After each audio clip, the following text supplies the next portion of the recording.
My cheating wife was silent all her life, but her diary revealed what she did with 10 guys. But my revenge was perfect. The silence in our house was not empty, it was curated. It was a high-end, expensive silence, the kind you find in a museum vault or the lobby of a private bank after hours. I had paid for this silence with 12 years of 60-hour work weeks, climbing the corporate ladder at the firm, auditing balance sheets until my eyes burned and the numbers danced on the insides of my eyelids like ghosts. I loved it. I loved the order of it. And I loved Alice because she fit into this silence perfectly. She was not a disruption, she was a feature of the architecture. It was a Tuesday in late October. The leaves in the Chicago suburbs were turning that bruised purple and burnt orange color that signals the end of something vital.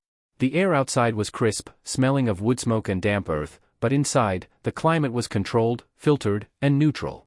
Alice was packing her weekend bag in the bedroom. She moved like a shadow, efficient and soundless. That was Alice, economical in her movements, economical in her words. She was a speech therapist for children, which I always found poetic. She spent her days coaxing words out of others, so she had none left for me when she came home. I did not mind. I deal in data, not chatter. Chatter is inefficient. I will be back by Sunday evening, David, she said, zipping up the small canvas duffel. She did not look at me, she was checking her reflection in the vanity mirror, smoothing a stray hair from her forehead. Her face was calm, pale, unreadable. It was the face of a woman who never caused a scene, never raised her voice, never demanded more than what was contractually obligated by our marriage license. Friends called her Saint Alice because of her patience. I called her perfect because she required no maintenance. Take your time, I said, looking up from my tablet.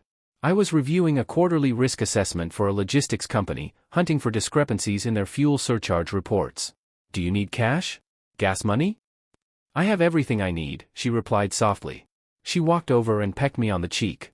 Her lips were cool and dry, like parchment paper. There is a casserole in the fridge. Please do not order takeout every night. It is bad for your cholesterol, and you know how the salt makes your ankle swell. I promise. Drive safe. And then she was gone. The heavy oak front door clicked shut, the lock engaging with a solid, reassuring thud.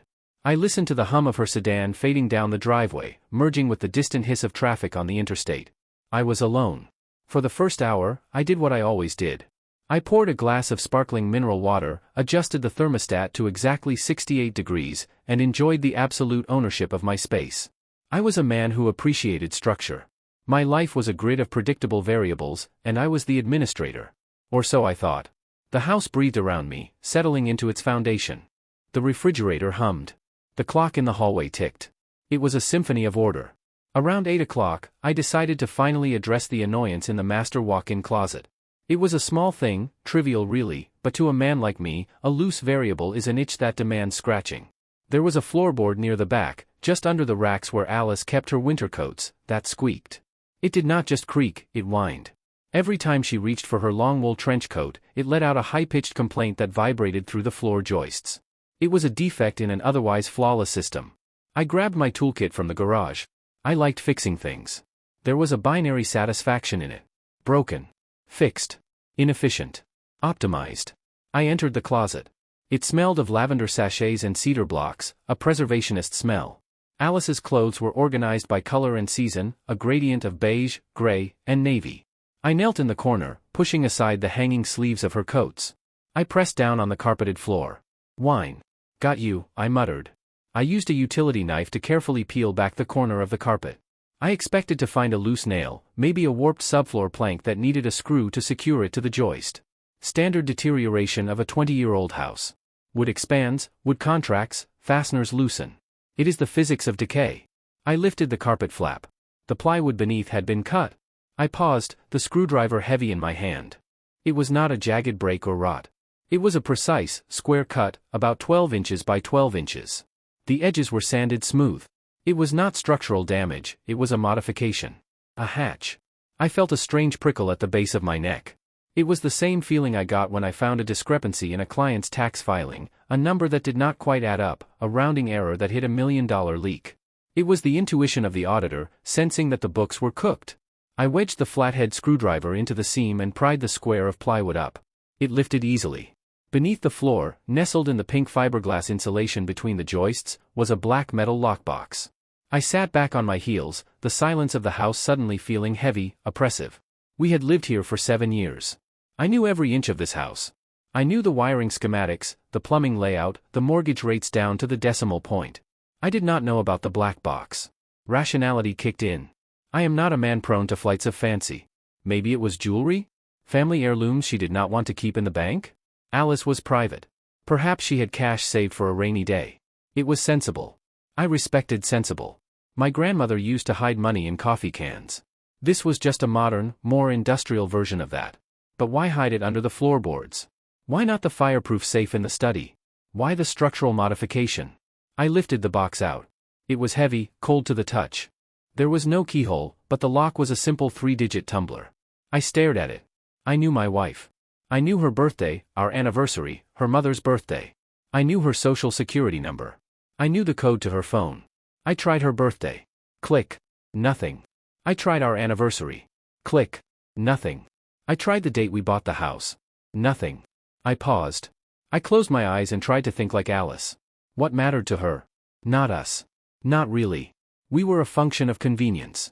Then I thought about something she once told me, years ago, late at night when the wine had loosened her tongue just enough to be cryptic. She said the only time she felt truly free was the day she graduated university, the day she walked off the stage and realized she could be anyone she wanted. May 15, 051. I spun the dials. 0. 5. 1. The latch popped open with a snap that sounded like a gunshot in the quiet room. I opened the lid. There was no jewelry. No stacks of cash. No love letters tied in ribbon. Inside lay 3 things: a stack of cheap, plastic burner phones, the kind you buy at gas stations for $20, wrapped in blister packs, a bundle of SIM cards held together by a plain rubber band, and a gray, hardcover accounting ledger. My heart did not race. My hands did not shake. My breathing remained steady. This is what happens when you are an auditor and you find the anomaly. You do not panic. You enter a state of heightened focus. The world narrows down to the data in front of you. Panic is for people who do not understand the numbers. I understand numbers. I picked up the ledger. It was a standard bookkeeping journal, the kind available at any office supply store. I opened it to the first page. I expected a diary. Dear diary, today I felt sad. Today David was boring. Today I dreamed of Paris. I did not find feelings. I found a spreadsheet. Hand-drawn lines divided the pages into precise columns using a ruler. Alice's handwriting, usually so looping and decorative on Christmas cards, was here cramped, sharp, and microscopic. It looked like the handwriting of a different person.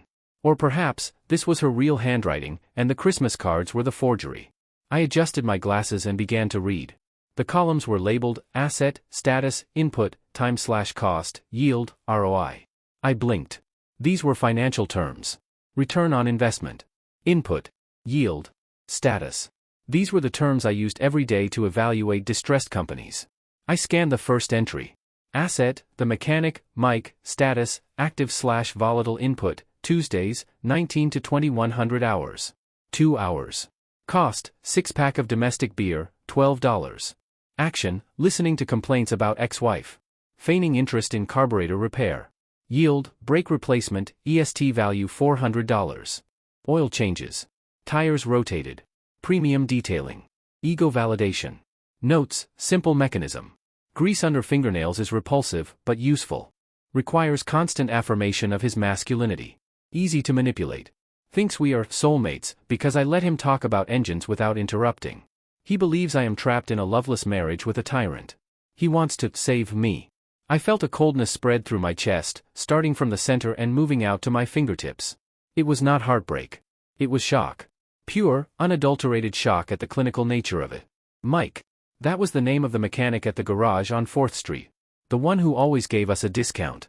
The one who looked at me with a strange mix of pity and smugness whenever I picked up the sedan. I always thought he was just a friendly local business owner trying to keep a loyal customer. I remembered the last time I was there, he had wiped his hands on a rag and asked, "How's the missus? She seemed down last time she was here." I had thought he was being polite. He was checking on his investment. I turned the page. Asset, the doctor, Stephen, status, active/stable input, Thursdays, lunch break. 45 minutes. Action, feigned helplessness. Light admiration of his intellect. Occasional tears about stress at home. Yield, prescriptions, sedatives, sleep aids, resale value high. Medical notes for sick leave from work. Free consultations. Access to restricted compounds. Notes, arrogant. God complex. Needs to feel like a savior. I play the fragile bird, he plays the strong protector. Pathetic. His hands are always cold. He talks about his wife with contempt, I mirror it. He thinks we are intellectual equals. I stared at the words resale value high. She was not just sleeping with them. She was monetizing them. She was taking the prescriptions Stephen wrote for her anxiety and selling them? To whom? I turned another page. And another. The book was full. It was a dossier. It was a catalog of human weakness. Asset, the realtor, Lance, status, maintenance mode input, monthly brunch. Flirting via text, minimal effort. Yield, information on market values. Access to empty properties for meetings with other assets. Notes, useful for logistics. Gullible. Believes he is a shark, but he is a guppy. Asset, the student, Kevin, status, high maintenance/high reward input, weekends. Visiting mother. Yield, youthful energy, validation. Adoration. Heavy lifting. He runs errands. Notes, he is 22. He thinks this is a tragic romance from a French novel. He thinks I am leaving David for him. I just need him to move heavy boxes and make me feel 20 again. Disposable. Will liquidate when he graduates. I sat on the floor of the closet, surrounded by the smell of cedar, holding the evidence of a sociopath. This was not just infidelity. This was an industry. She was running a corporation, and her product was herself, or rather, a tailored version of herself for each customer. She was the damsel for the doctor. The listener for the mechanic. The sophisticate for the banker. The muse for the student. She had partitioned her personality like a hard drive. Each sector was isolated, encrypted, and accessible only to one user. And none of them knew the others existed. I flipped to the entry for the banker, Robert. I knew him. We had dinner with him and his wife last Christmas. Alice had been charming, discussing charity galas and the nuances of non-profit tax exemptions.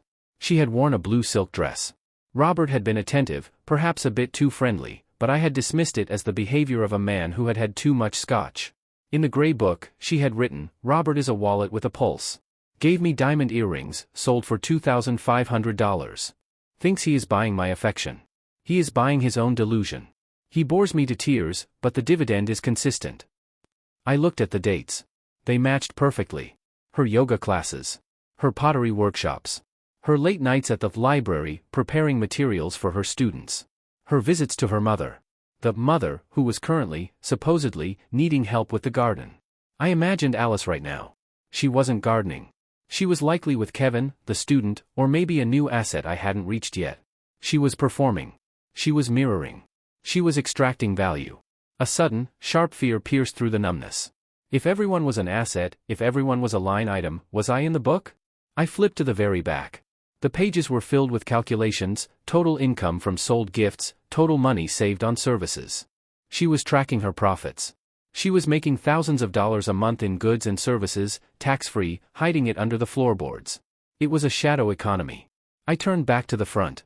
To the very first page. I had missed it because the page was worn, crinkled, as if it had been referenced many times. Asset, number 1, the hub, name, David status, primary/foundation input, marriage license. Housekeeping, minimal. Public appearance as the wife. Tolerance of boredom. Yield, housing. Health insurance. Status. Financial stability. Legal shield. Notes, the perfect screen. Completely blind. Obsessed with his work, pays no attention to details outside of his spreadsheets. Emotionally distant, which makes my job easier. He requires zero passion, only order. As long as his socks are folded and the house is quiet, he asks no questions. He is the bank that funds the operation. Do not liquidate yet. Value still high. The air left my lungs. The screen. The bank. Do not liquidate yet. I wasn't a husband. I wasn't even a partner. I was the host organism. I was the infrastructure that allowed her to operate. I was the server on which she hosted her web of lies. I read the line again, obsessed with his work, pays no attention to details outside of his spreadsheets. She was right. She was absolutely right. It was a scathing performance review, and it was accurate. I had been so proud of my ability to analyze risk in global markets, yet I had failed to audit the person sleeping in my bed. I had looked at the macro and missed the micro. I had assumed that because the columns balanced, house clean, dinner ready, wife smiling, the enterprise was healthy. But the books were cooked. It was a Ponzi scheme of affection. She was paying off old emotional debts with new attention from new investors, keeping the whole thing afloat through constant churning. I closed the ledger. I placed it gently on the carpet. A wave of nausea rolled over me, but I swallowed it down. I stood up and walked out of the closet, into the master bathroom. I splashed cold water on my face. I looked at myself in the mirror. David Harper. 34 years old. Senior auditor. Asset number 1. The hub. I looked into my own eyes. They were gray, tired. But behind the fatigue, something new was kindling. A spark of cold, blue fire. It was the icy rage of a professional who realizes he has been embezzled. She thought I was blind. She thought I was safe. She thought I was just a source of stability, a passive resource to be mined until I ran dry. She thought my love for order made me weak, predictable. She had made one critical error in her assessment. She forgot what an auditor actually does. We don't just check the math. We find the fraud. We track the hidden accounts. We trace the laundered assets. And when we find the rot, we don't just report it. We dismantle the system that allowed it to happen. We strip the company down to the studs. I walked back into the closet. I took my smartphone from my pocket. My thumb hovered over the contact for my lawyer. It would be so easy. Call him. File for divorce. Throw her out. But then I looked at the ledger again. If I sued her now, she would play the victim. She would say I was distant, cold, neglectful. She would say she was lonely. The court might sympathize. She would get half the house. She would get alimony.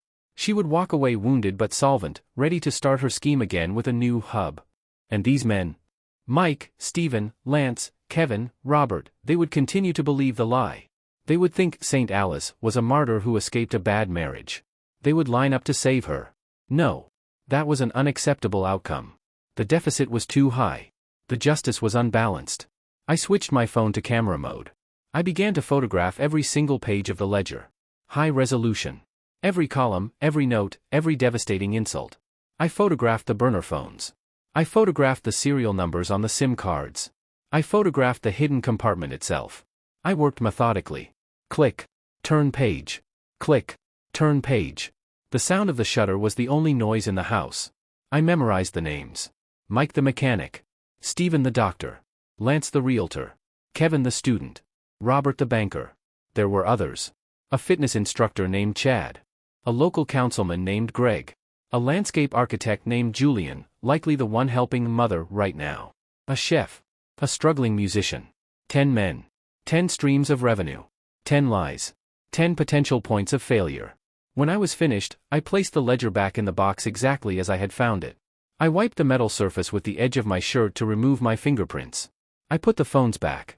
I lowered the lid. I placed the box back between the joists. I replaced the plywood square. I folded the carpet back over the cut. I smoothed the fibers until the seam was invisible. I stood up.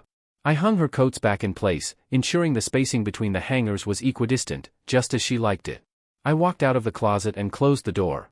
The floorboard still squeaked. I hadn't fixed it. I left it broken. Let it be the alarm that she ignored. Let it be the variable she forgot to control. I went downstairs to the kitchen. The silence was back, but it felt different now. Before, it was a peaceful silence. Now, it was the silence of an ambush predator waiting in the tall grass. It was the silence before the market crashes. I sat at the kitchen island and opened my laptop. I created a new folder on my encrypted drive.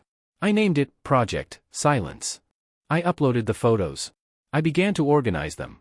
I created a spreadsheet of my own. I started to cross-reference the names with public records, social media profiles, business licensures. I looked at the list of names again. These men didn't know about each other. To them, Alice was their secret, their special connection. They were isolated variables. They were silos of information. But in my world, isolated variables are weak. Connected data points form a trend. Alice had built a network, a hub-and-spoke model with herself at the center. She controlled the flow of information. She kept the spokes separated so the wheel could turn. If the spokes connected, the wheel would break. If the mechanic met the banker. If the doctor met the student. She thought I was boring. She thought I lacked passion. She was about to learn that there is nothing more dangerous than a man of patience who has been underestimated. A man who knows how to deconstruct a balance sheet until nothing remains but the truth. I wasn't going to scream. I wasn't going to fight. I was going to audit her existence. I was going to reconcile her accounts. And I was going to ensure that by the time I was done, her balance would be zero. I reached for the phone, but not to call her. I pulled up a search engine. I typed in the first name and occupation. Mike. Mechanic. Chicago suburbs. The search results loaded. A grainy photo of a man in grease-stained coveralls, smiling next to a classic car. He looked rough, proud, vulnerable in his ignorance. "Hello, Mike," I whispered to the empty room. "I think it is time we discussed your investment portfolio." I had a busy week ahead of me. The silence in the house was no longer empty. It was filled with the sound of gears beginning to turn, grinding toward a reckoning. The conference room I rented was in a generic office park 3 towns over, far enough from our neighborhood to avoid accidental recognition, but close enough to be accessible. It was a space designed for neutrality. Beige walls, gray carpet, a long mahogany table that smelled of lemon polish and stale ambition. I arrived 2 hours early. Preparation is the antidote to chaos, and I was about to orchestrate a very specific kind of chaos. I set up the projector. I arranged the chairs. There were 10 of them, arranged in a semicircle facing the screen. On each seat, I placed a plain manila folder. I did not put names on them. Not yet. Anonymity was a tool I intended to strip away slowly. I checked my watch. It was a silver chronograph Alice had given me 5 years ago. I remember she had said, "So you never lose track of time at the office." Now I knew she had given it to me so she could track exactly when I would be gone. The invitations had been a masterpiece of targeted marketing. I had not sent a blanket email. That would have been sloppy. I had tailored each summons to the specific psychological profile Alice had so helpfully documented in her ledger. For Robert, the banker who believed he was buying affection with diamonds, I had sent a courier with a letter on heavy, cream-colored cardstock inviting him to an exclusive investment opportunity regarding the Harper estate. His greed and his ego would not allow him to refuse. For Mike, the mechanic, I had sent a text message from a burner number: "You won the parts raffle. Come claim the engine block or we give it to the next guy." He was simple. He liked free things. He would be there. For Kevin, the student, I had been more creative. I sent a message implying that Alice was in trouble and needed a discreet champion to meet a legal representative. He thought he was walking into a romance novel. He thought he was coming to save her. For the others, the realtor, the fitness instructor, the local councilman, I used variations of fear and curiosity. Urgent inquiry regarding professional conduct. Private settlement offer. I pulled the strings of their vanity and their anxiety. By 1:55 p.m., the room was silent, waiting. The air conditioning hummed, a low, mechanical drone that sounded like a held breath. At 2 p.m., the door opened. The first to arrive was Lance, the realtor. He was wearing a suit that was slightly too shiny, his teeth bleached a blinding white. He looked around the empty room, confused, checking his phone. He saw me standing at the head of the table, dressed in my charcoal audit suit, my hands clasped behind my back. "Is this the settlement meeting?" Lance asked, his voice booming with forced confidence. "I have a showing at 4, so let's make this quick." "Please take a seat," I said. My voice was level, stripped of inflection. He frowned but sat. Then came Mike. He was still wearing his work shirt, his name embroidered in red thread above the pocket. He had grease under his fingernails. He looked at Lance with suspicion, then at me. "Where's the engine block?" The text said room 304. "Sit down, Mike," I said. "Who are you?" Mike demanded, stepping forward. He was a big man, broad-shouldered, used to using his physical presence to intimidate.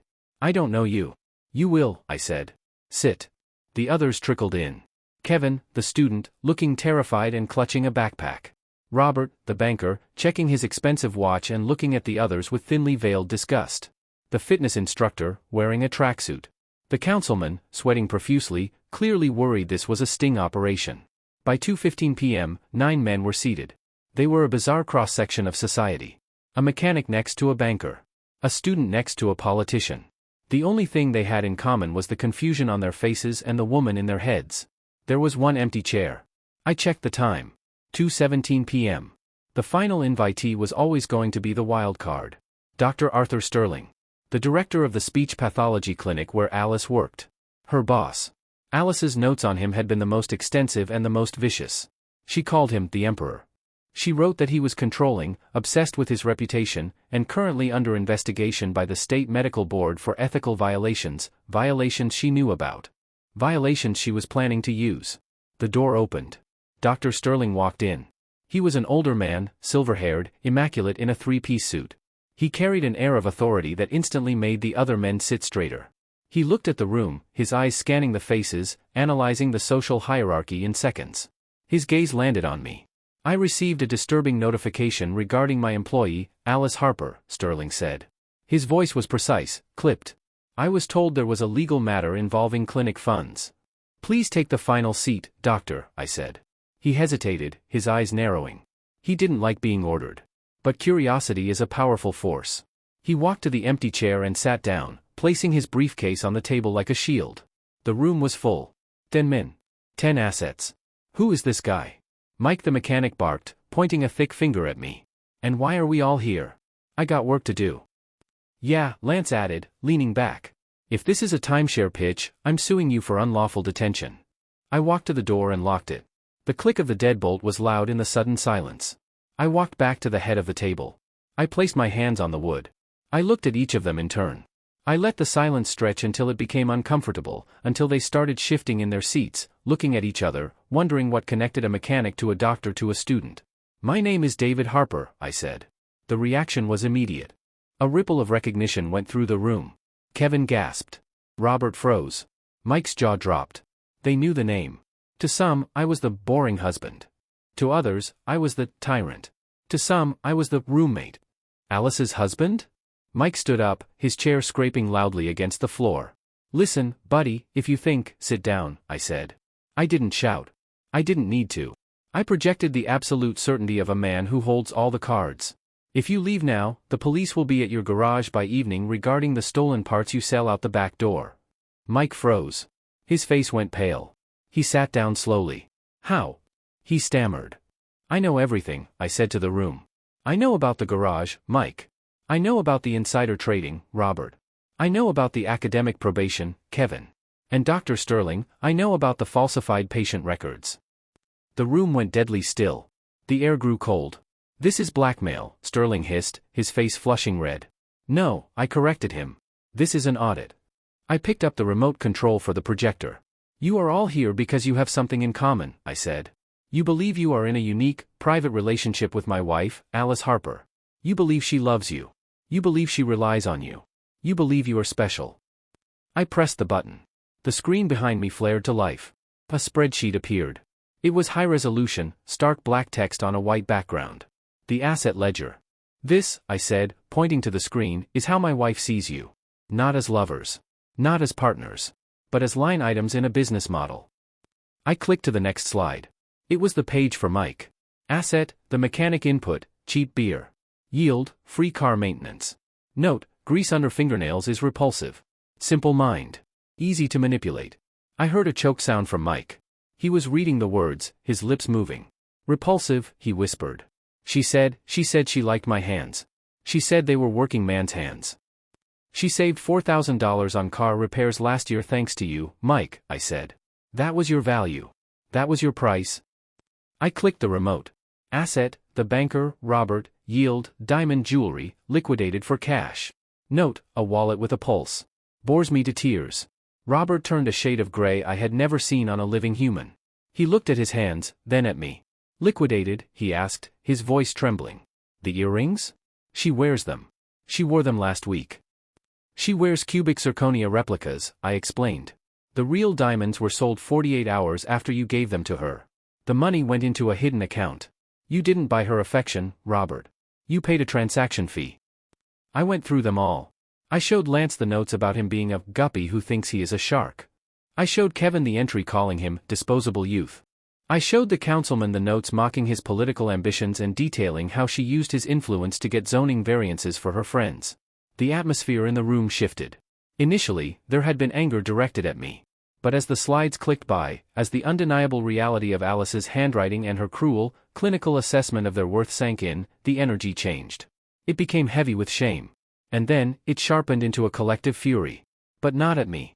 They looked at each other and saw the same fool they saw in the mirror. Finally, I arrived at the last slide. Asset, the Emperor, Dr. Sterling, status, the long game. Goal, directorship. Method, gather evidence of ethical violations. Seduce, then threaten. Blackmail material ready for deployment in Q4. The room went completely silent. All eyes turned to Dr. Sterling. The older man was staring at the screen. He was not ashamed. He was terrified. He was reading the detailed list of his own secrets, secrets he had whispered to Alice in moments of intimacy, secrets she had written down and planned to use to destroy his career and take his position. Sterling started, his voice cracking. He cleared his throat and tried to regain his composure. She plans to blackmail me? She doesn't plan to, I said. The plan is already in motion. She has the files. She has the recordings. She was going to trigger the investigation next month, just before your contract renewal. Sterling slumped in his chair. The arrogance evaporated. He looked like an old, tired man who had just realized he was standing on a trapdoor. Why are you telling us this? Asked Kevin, the student. He was crying quietly. Why didn't you just kill us? Because you are not the enemy, I said. You are the victims. Just like me. I advanced the slide to the entry for asset number 1, David. I read it aloud. The hub. The screen. Blind. Boring. A financial host organism. I looked at them. She played us all. She built a system where every one of us provided something she needed: money, status, youth, repairs, power. And she kept us separate so we couldn't see the machinery. I paused, letting the words settle. I am an auditor, I said. My job is to find discrepancies and correct them. Alice Harper is a discrepancy. She is a liability. And I intend to close her account. Mike stood up again. This time, his fists were clenched, but not at me. I want to smash her face in, he growled. I fixed her brakes. I fixed her transmission. I detailed that car for hours because she said it made her feel safe. And she calls me repulsive? Violence is a poor return on investment, I said calmly. If you hurt her, you go to jail. She becomes the victim. She wins. She writes a book about surviving her abusive stalkers. She becomes famous. Mike stopped. He looked confused. Then what do? We dismantle her, I said. We strip her of everything she values. Her reputation. Her career. Her money. Her social standing. We do it legally. We do it publicly. And we do it together. I looked at Dr. Sterling. He was the key. Dr. Sterling, I said. You have a choice. You can let her execute her plan. You can lose your license and your clinic. Or, you can help me. Sterling looked up. His eyes were hard now. The fear was replaced by the cold calculation of a survivor. What do you need? I need you to fire her, I said. But not yet. I need you to document every instance of her using company time for personal affairs. I need you to audit her expense reports. I need you to build a case for gross misconduct that will ensure she never works in this state again. Sterling nodded slowly. I can do that. She has been lax lately. I covered for her. I won't anymore. And the blackmail material? Sterling asked. I have it, I lied. I had photos of it, but the originals were still in the box. But he didn't need to know that. If you help me, the evidence against you disappears. It gets shredded. Sterling exhaled. Done. I turned to Robert, the banker. Robert, I need you to pull the records of the accounts she opened in her maiden name. I know they exist. I need the transaction history. Robert adjusted his tie. He looked furious. She made a fool of me. I'll flag every account she has for fraud investigation by morning. I turned to Mike. Mike, I need the invoices for every part you ever installed. Every hour of labor. We are going to bill her. With interest, Mike growled. I looked at the group. The shame was gone. It had been replaced by a grim sense of purpose. They were no longer 10 strangers. They were a board of directors, and we had just voted to liquidate the CEO. There is one final step, I said. Alice's birthday is in 2 weeks. She expects a party. She expects adoration. I leaned forward. We are going to give her a party she will never forget. I outlined the plan for the dinner. The timing.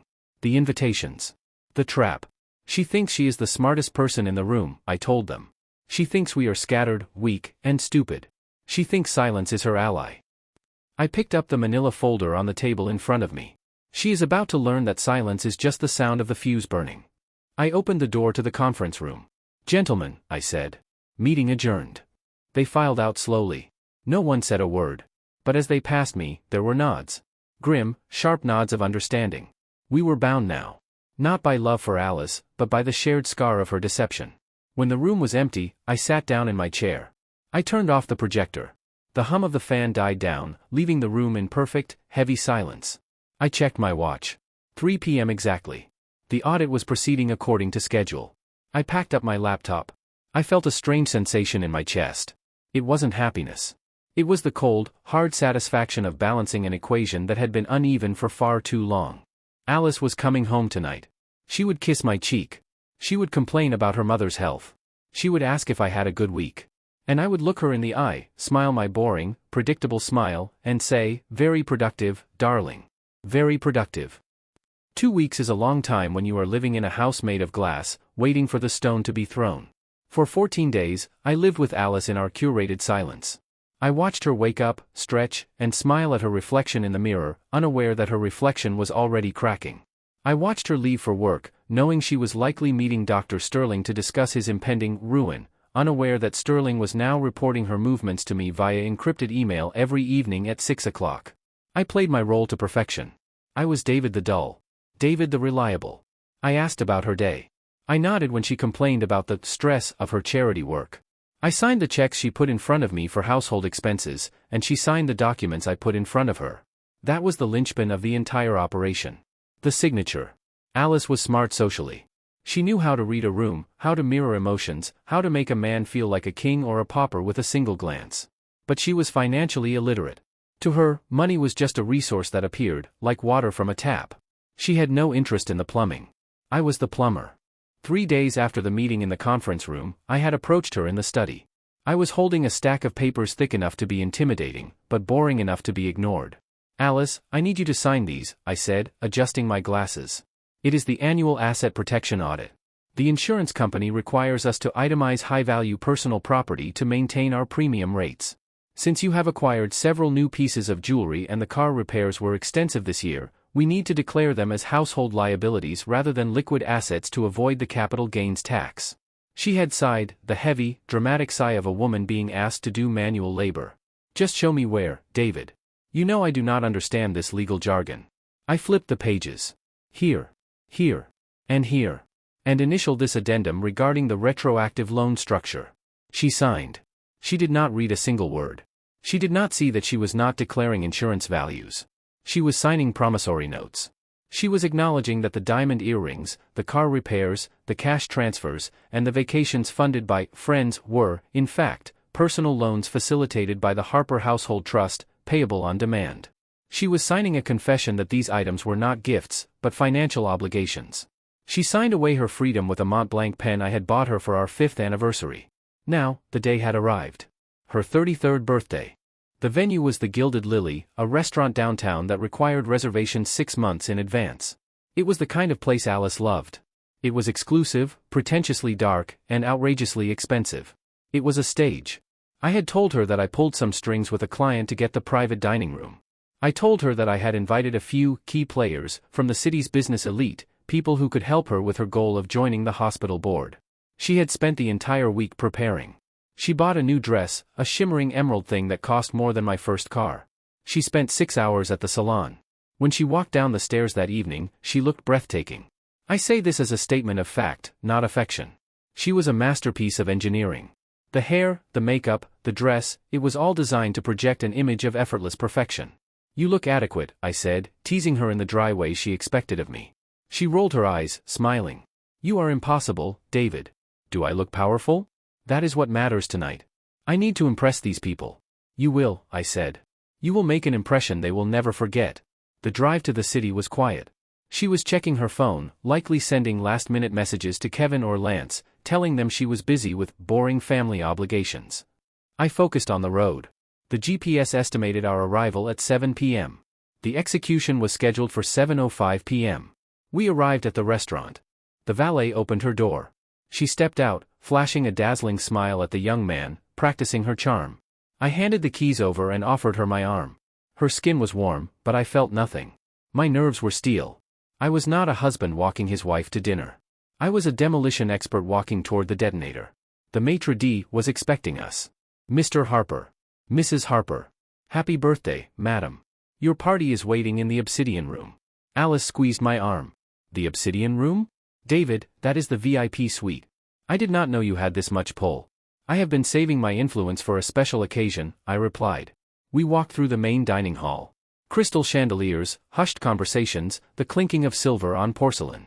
Alice walked with her head high, absorbing the envious glances of other diners. She lived for this visibility. She thrived on being seen.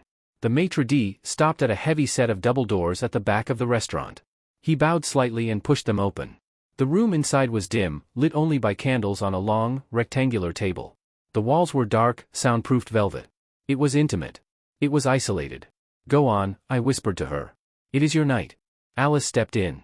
The doors closed behind us with a heavy thud, sealing us in. She blinked, her eyes adjusting to the gloom. She saw the silhouette of men sitting around the table. 10 silhouettes. "Gentlemen," Alice said, her voice dripping with honeyed charm. "I am so sorry to keep you waiting. David is always so cautious with the speed limit." She moved forward, waiting for them to stand up, waiting for the chorus of "Happy Birthday." No one stood. No one spoke. The silence in the room was not the polite hush of high society.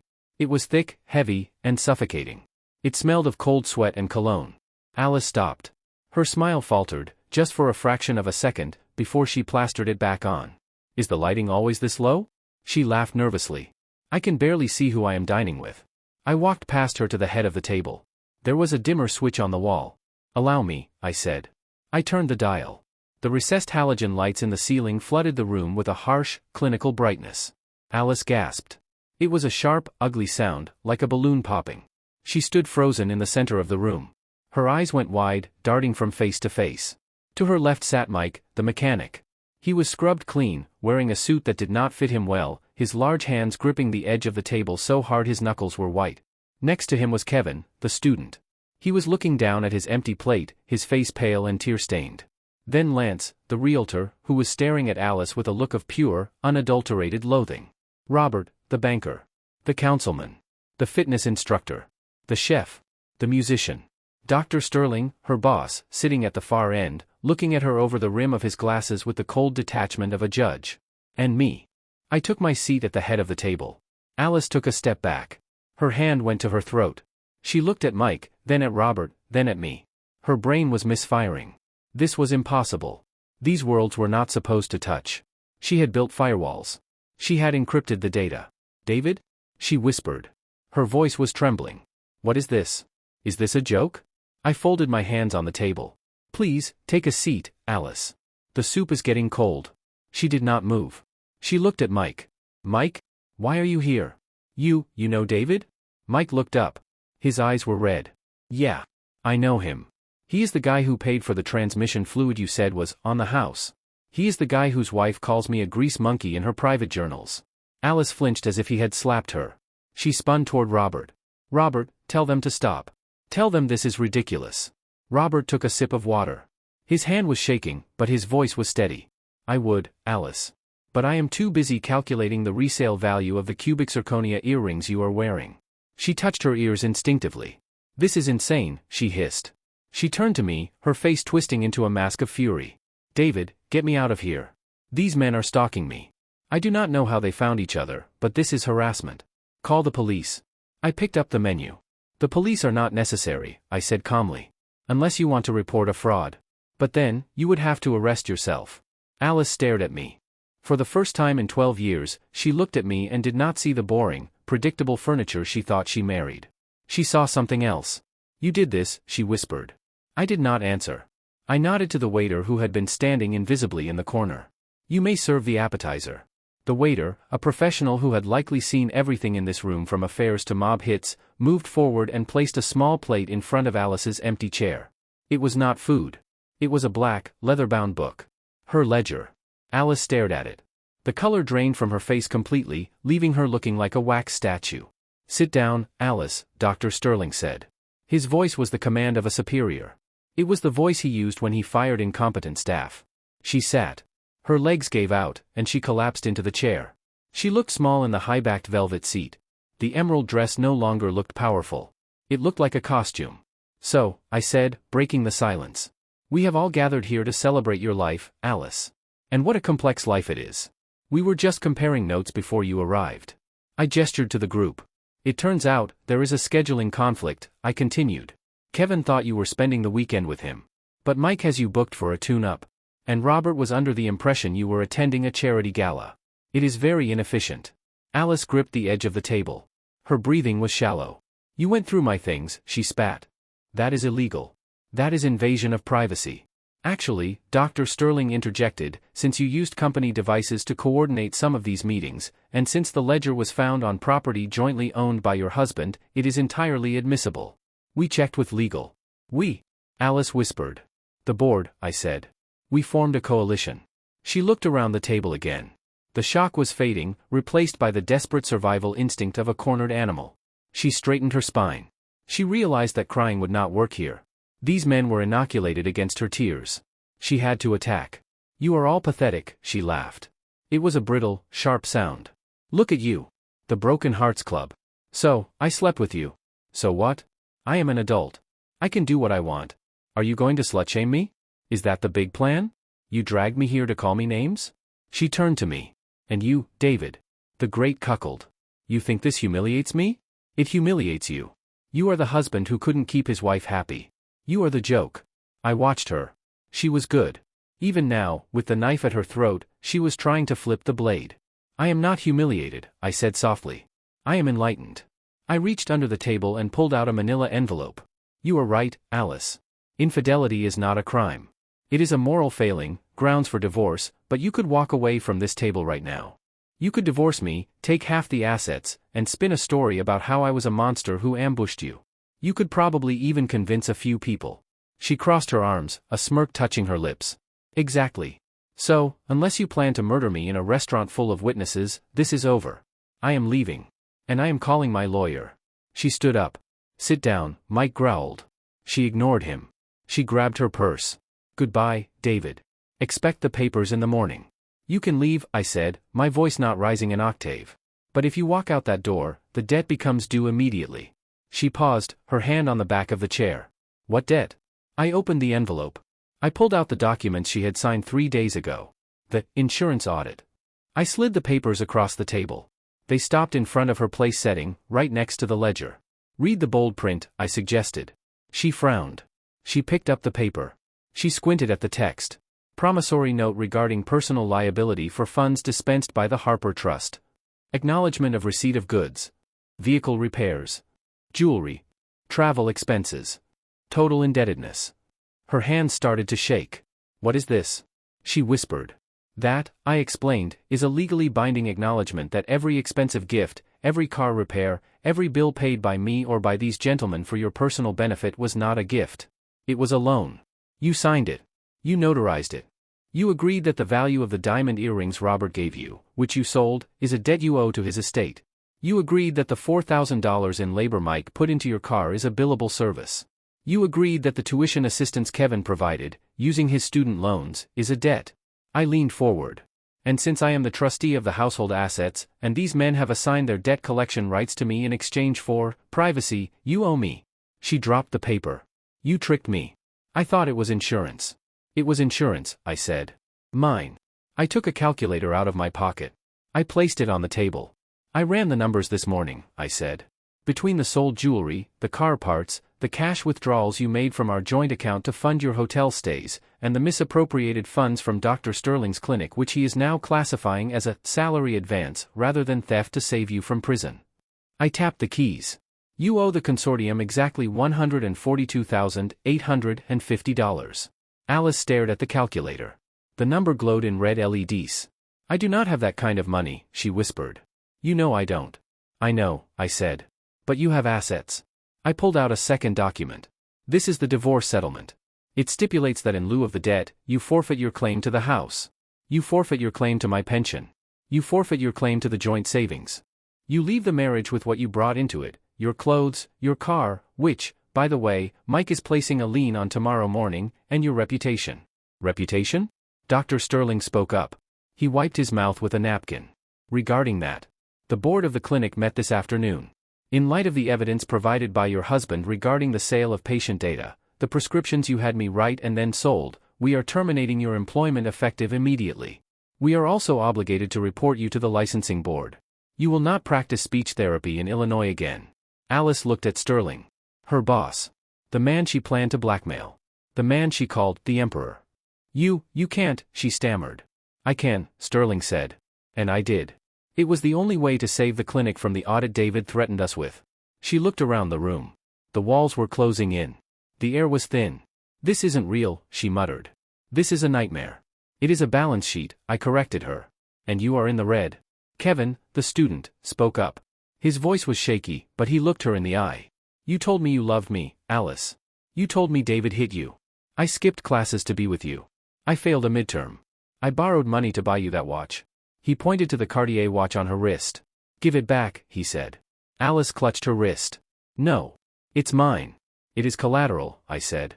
Give him the watch, Alice. She looked at me with hatred so pure it was almost beautiful. You want to strip me? Is that it? You want to leave me with nothing? I want a zero balance, I said. Slowly, with trembling fingers, she unclasped the watch. She slid it across the table to Kevin. He took it, clutching it like a lifeline. Now the earrings, Robert said. She took them off. She threw them on the table. They clattered against the wood. The car keys, Mike said. She reached into her purse and slammed the keys down. I sat back. The table was littered with the debris of her lies. Watches, keys, earrings. It looked like the evidence table at a police station. Sign the divorce papers, Alice, I said. And the debt is forgiven. You walk away. You start over. You find a new town, new men, a new scheme. But you leave us alone. She looked at the papers. Then she looked at me. And if I don't? Then I release the ledger, I said. Not the financial one. The personal one. I send a copy to your mother. To your sister. To the parents of every child you treat at the clinic. I post it online. I let the world read what you really think of them. Her eyes widened. Her mother. The one person whose opinion she actually cared about. The one person she had spent a lifetime trying to impress with her facade of perfection. You wouldn't, she whispered. Try me, I said. I am an auditor. I share data for a living. She picked up the pen. It was the same Mont Blanc pen she had used to sign her life away 3 days ago. Her hand hovered over the paper. She looked at me one last time. There was no love left. No regret. Just calculation. She was calculating if she could win. She looked at the 10 men staring her down. She realized the odds were insurmountable. She signed. She signed the divorce papers. She signed the deed transfer. She signed the waiver of alimony. She capped the pen and threw it at me. It bounced off my chest and landed on the floor. I hope you rot in hell, David, she said. I picked up the papers and checked the signature. It was valid. Hell is just poor management, I said. I plan to live in a very well-managed quiet. I stood up. The other men stood up with me. It was a unified movement, like a jury rising to deliver a verdict. Dinner is served, I said to the room. But I find I have lost my appetite. I looked at Alice. She was sitting alone at the long table, surrounded by empty chairs and the wreckage of her vanity. You have the room for another hour, I said. Enjoy the soup. I heard it is expensive. I turned and walked toward the door. The men followed me. Mike, Robert, Kevin, Lance, Sterling, they filed out one by one, not looking back at her. They were free. The spell was broken. As I reached the door, I heard a sound. It was a small, choked sob. Then another. Then a scream. It was a scream of pure frustration. It was the sound of a child who has been told the game is over and they lost. I paused with my hand on the brass handle.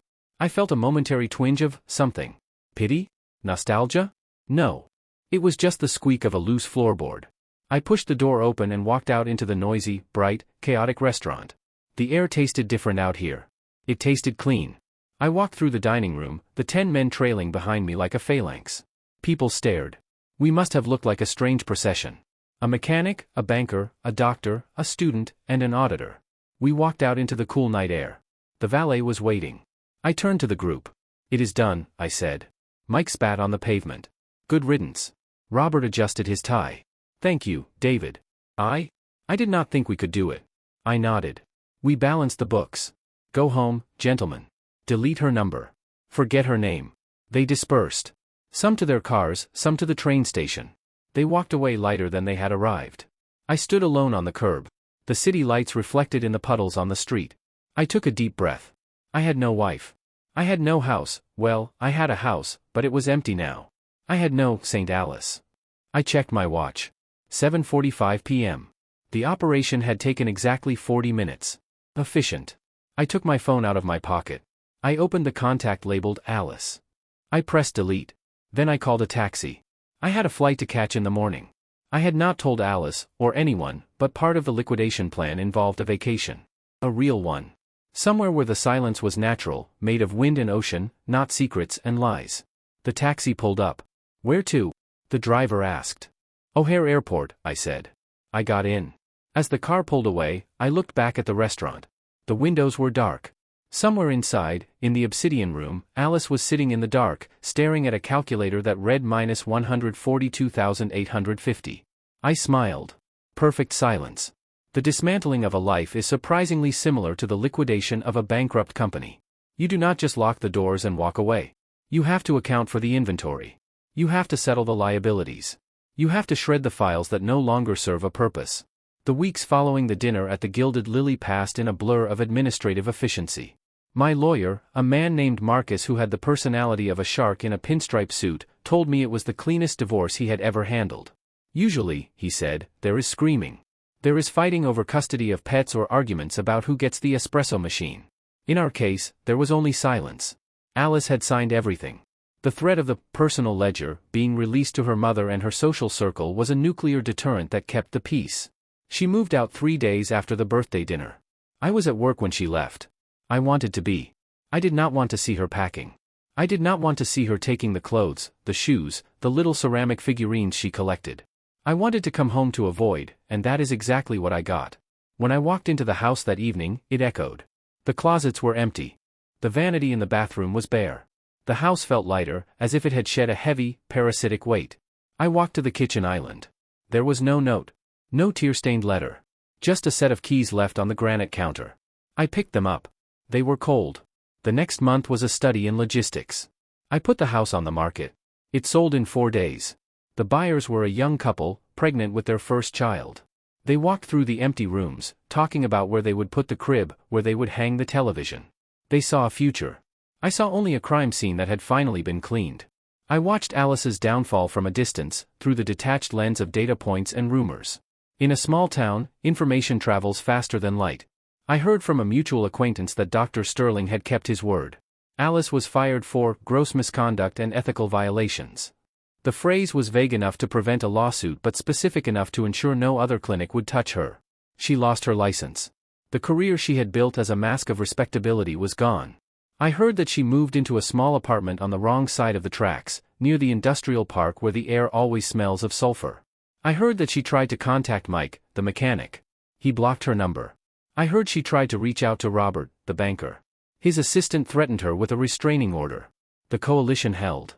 The board of directors remained united in their silence. We never spoke to each other again. There was no reunion, no celebratory drinks. We were like survivors of a plane crash who go their separate ways, bound only by the memory of the disaster. Finally, the day of the closing came. I signed the papers to sell the house. I handed over the keys to the young couple. I wished them luck. I meant it. I had one last loose end to tie up. I had agreed to meet Alice one final time. It was a requirement of the settlement, a final exchange of personal documents that could not be trusted to the mail. Birth certificates, tax records from before the marriage, the final decree of divorce. We met at a coffee shop near the airport. It was neutral ground. A place of transience, of people coming and going, where no one stays long enough to form an attachment. I arrived 10 minutes early. I ordered a black coffee and sat in a booth near the window. I watched the planes taking off, rising into the gray sky, leaving the earth behind. She walked in at exactly 2 p.m. I almost didn't recognize her. The Alice I knew was a creature of polish and presentation. She was always perfectly groomed, her clothes impeccable, her posture rigid. The woman who walked through the door looked frayed. Her hair was pulled back in a messy bun, strands escaping to frame a face that looked tired and drawn. She was wearing jeans and a simple sweater that looked like it had been washed too many times. She wore no makeup.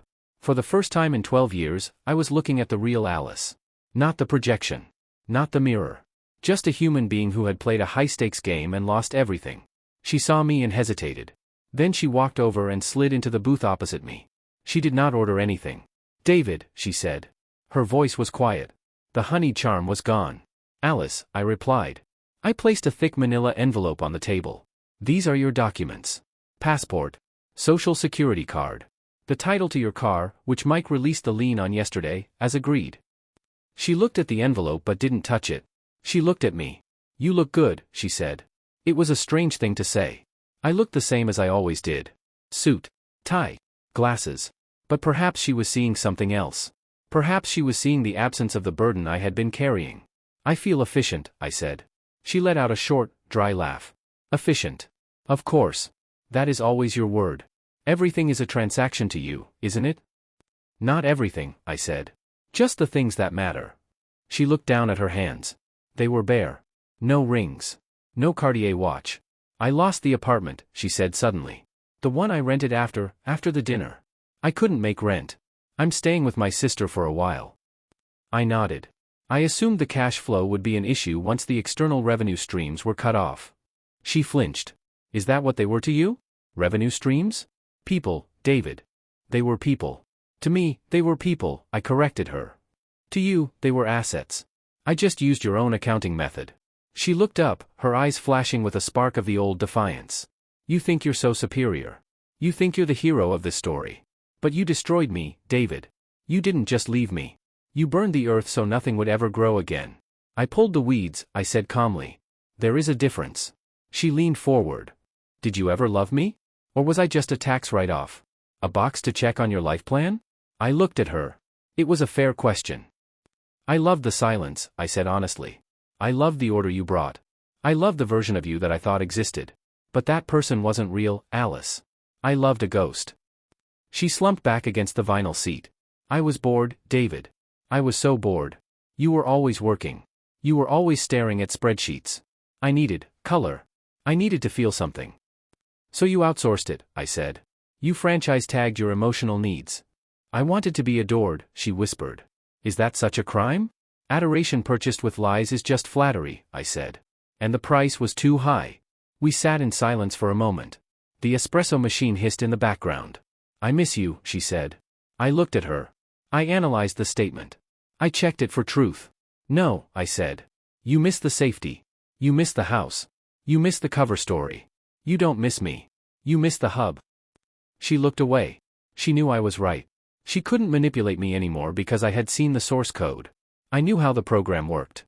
What happens now? She asked. For you? I'm going to the gate, I said. I have a flight in an hour. Where? Somewhere warm, I said.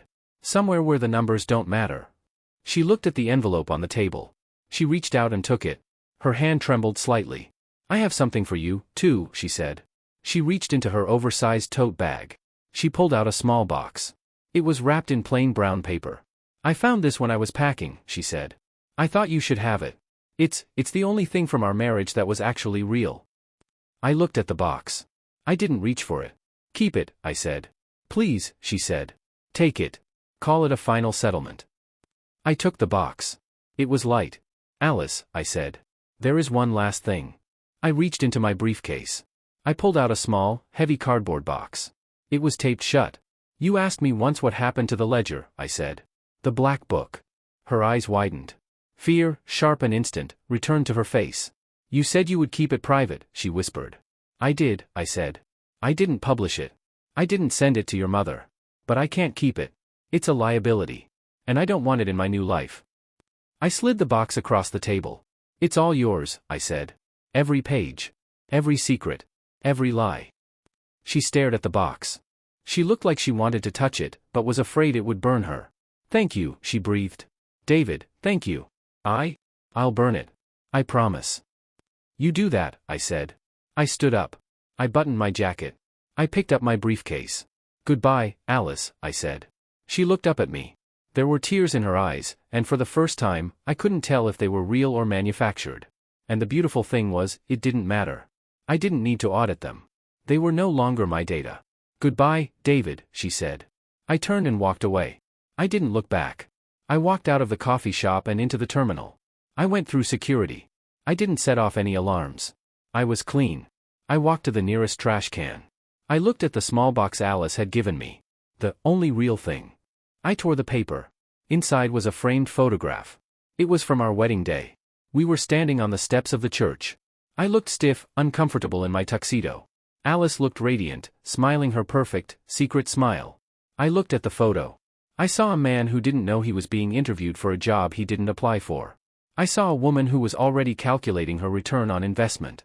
I dropped the photo into the trash. It landed on top of a half-eaten sandwich and a discarded newspaper. Then I thought about the box I had given her. Alice was probably opening it right now, her hands shaking, expecting to find her precious ledger, her diary of conquest. She would open the tape. She would lift the flaps. And she would find confetti. I hadn't given her the book. I had spent 3 hours the night before feeding every single page of that ledger into a crosscut industrial shredder. I had turned her life's work, her meticulous records, her empire of lies, into a pile of gray, illegible dust. There was no leverage left. No blackmail. No proof. I had destroyed the evidence not to save her, but to erase her. She would stare at the pile of paper strips. She would try to piece them together, but it would be impossible. The narrative was gone. The history was deleted. She was left with nothing but a box of trash. I smiled. I walked to my gate. My flight was boarding. Destination, Bora Bora. One way.